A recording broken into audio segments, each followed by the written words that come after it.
Merci, Président. mbokk yi nuyu naa leen messieurs les ministres maa ngi leen di nuyu yéen ak seen délégation monsieur le ministre dafa am ay enseignants yu nekk Ziguinchor yoo xam ne dañoo am ay prêt DMC te boobu ak léegi jotuñu seen xaalis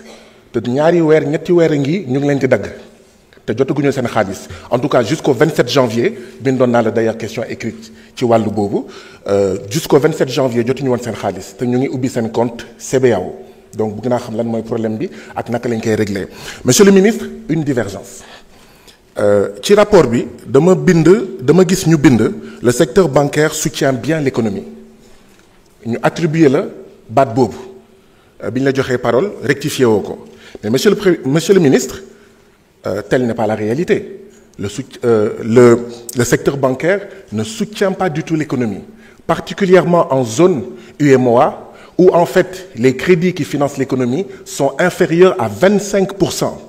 Or, dans les autres pays d'Afrique subsaharienne, ils sont à plus de 60%. Et dans d'autres pays à travers le monde, ils sont à plus de 100%. C'est lié au franc CFA. C'est pour ça qu'on disait pour la souveraineté monétaire France dégage. C'est pourquoi le programme de PASTEF disait clairement il faut sortir d'une manière ou d'une autre du franc CFA. Donc ce n'est pas exact, de mon point de vue, de dire que le secteur bancaire soutient bien l'économie. Monsieur le ministre, banques yi ñooy ñan ba soo duggee ci banques yi boo leen abbee bic dañuy jël buum takk ko ci bic bi banques yi ñooy ñan ba BCEAO bu waxee ne y a 19 mesures de gratuité dont la clôture des comptes banques yi ne ñoom duñ ko respecté banques yi ñooy ñan ñu ngi sonnal citoyens yi di jaay doole citoyens yi ñu am yaakaar ci yow ak ci gouvernement le premier ministre Ousmane Sonko et le président Bassirou Diomaye Diakhar Faye pour que ñu jubbantil le secteur bancaire ñu ngi sonnal 19 mesures de gratuité banques yi bëgguñu ci respecter rien ou presque monsieur le ministre banques yi ñooy ñan ba bu ñu waxee ne les épargnes doivent être rémunérées à 3,5% yenn banques yi di appliquer des taux inférieurs yenn banques yi sax di lànk di wax ñi fa ubbi compte d'ailleurs sax dem leen ubbi compte courant ngeen def fa seen épargne banques yi ñooy ñan il faut que ñu jubbanti banques yi monsieur le ministre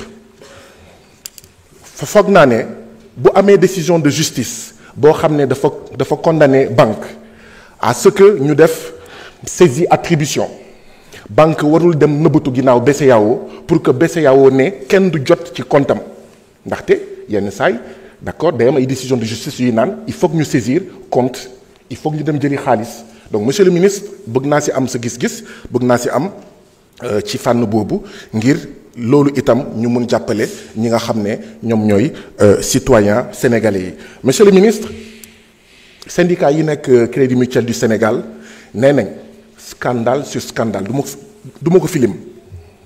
coow bu toll ni màggal Touba depuis ay at ñu war a jubanti loo ci xalaat gouvernement bi lan la ci nar a def monsieur le ministre liggéeykatu FERA des mois d'arriérés de salaire les volontaires du service civique national des mois d'arriérés de salaire li nga nekk ministre bu yore koppar yi moo tax ma la koy laaj monsieur le ministre naka la ñuy fexee ba fay ñooñu ndaxte sonn nañu ay ndaw lañu te ñu ngi góorgóorlu ay weer a ngi ay at a ngi monsieur le ministre lii yëpp nag day rek justifier li nga xam ne moom mooy lii gouvernement bi jël comme dogal la reddition des comptes depuis tey ci suba ñu ngi wax koppar maa ngi wax mbiru koppar ñu ngi wax koppar pour béykat yi ndaxte gisuñu xaalis ndax dañ fi fekk situation boo xam ne bu lëj ñi koy bañ a dégg président Macky Sall ak ñi mu àndaloon sàcc alalu réew mi il faut de manière intransigeante waaw sàcc dinañ ko fàttali askan wi dinañ xeex ngir jubanti waaye dinañ fàttali lan moo tax affaire bi lëcc monsieur le ministre nous soutenons mais vraiment de manière énergique jubanti bi la reddition des comptes ngir ñoom ñu goxi xaalis bi ñu sàcc te mu war a dugg ci askanu Sénégal. Je vous remercie. jërëjëf honorable Guy Marius Sagna. Honorable Alioune Ndao, vous avez la parole. Ibrahima Mbodj, mën nga waajal.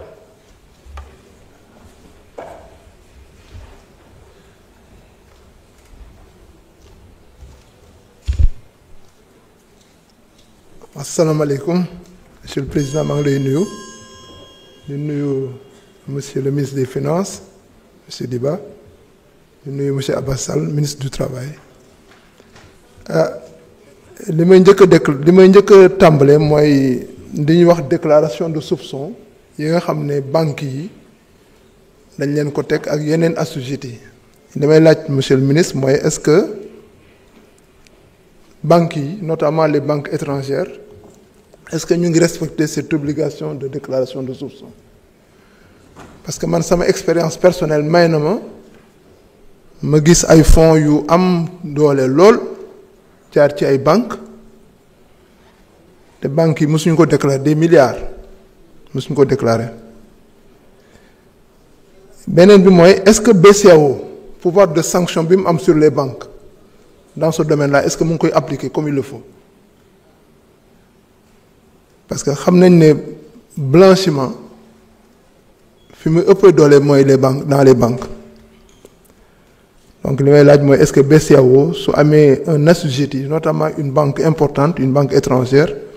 bu respecté wul son obligation de déclaration de soupçon est-ce que sanction yi ñu war a jël nañ ko jël à l'endroit de cette banque-là beneen bi mooy le problème des coffres-forts dans les banques ci li ma xam sama expérience l'accès au coffre-fort dans les banques est libre c'est-à-dire que yow su fekkee da nga louer coffre-fort di pour bëgg a dem ci coffre-fort bi agent bi nga xam ne moo yore lieu bi ci bunt bi ngeen di taxawloo moom day taxaw ci bunt bi bàyyi la nga dugg yow donc duñu xam lu nekk ci coffre-fort yi parce que une histoire récente un dossier récent a montré que découvrir nañ 3,5 milliards bijoux à valeur 3,5 milliards dans des coffres-forts est-ce que jarul nag ñu commencer réglementer l'accès dans les coffres-forts parce que lu ne mën nañ ko drogue sax mën nañ ko fa denc lu ne mën nañ ko fa denc donc je pense que il est à mon avis impératif que ñu réglementer l'accès au coffre-fort beneen bi mooy héritiers yi nga xam ne dañu am seen mbokk bu am un compte bancaire war a accéder au fonds coono bu métti la ñuy daj ñaanalu ma ko kenn ci ñu toog mu am koo xam ne am nga mbokk papa wala yaay bu am compte dans une banque yi dinañ def tout pour bañ a fay xaalis bi te koo xam ne dafa liggéey ba yàlla moom ko mu jëloon xaalisam dugal ko ci compte am ay njabootam ñëw pour jot ci xaalis bi mais c'est la croix et la bannière vrai parcours du combattant la façon kër dañu ko laaj parce que loolu aussi monsieur le ministre il va falloir que nga jëm ci xool tuuti beneen bi mooy dañoo déggoon temps yi que EG la Société Générale des Banques dafay commencer di retirer dans certains pays de la sous-région li may laaj mooy est-ce que le Sénégal est concerné et si c'est le cas est-ce que vous avez prévu des mesures pour protéger les clients en sachant que la EG a des millions de clients est-ce que duñu xëy rek bàyyi gën rek dem seen yoon noonu bàyyi clients yi dans des situations difficiles beneen questionnement bi mooy la souveraineté monétaire bi ñuy wax est-ce que c'est compatible avec le fait que les grandes banques qui sont au Sénégal sont détenues par des étrangers et comment comptez-vous vraiment parvenir à cette souveraineté monétaire étant entendu que les plus grandes banques de ce pays sont détenues par des étrangers? Merci.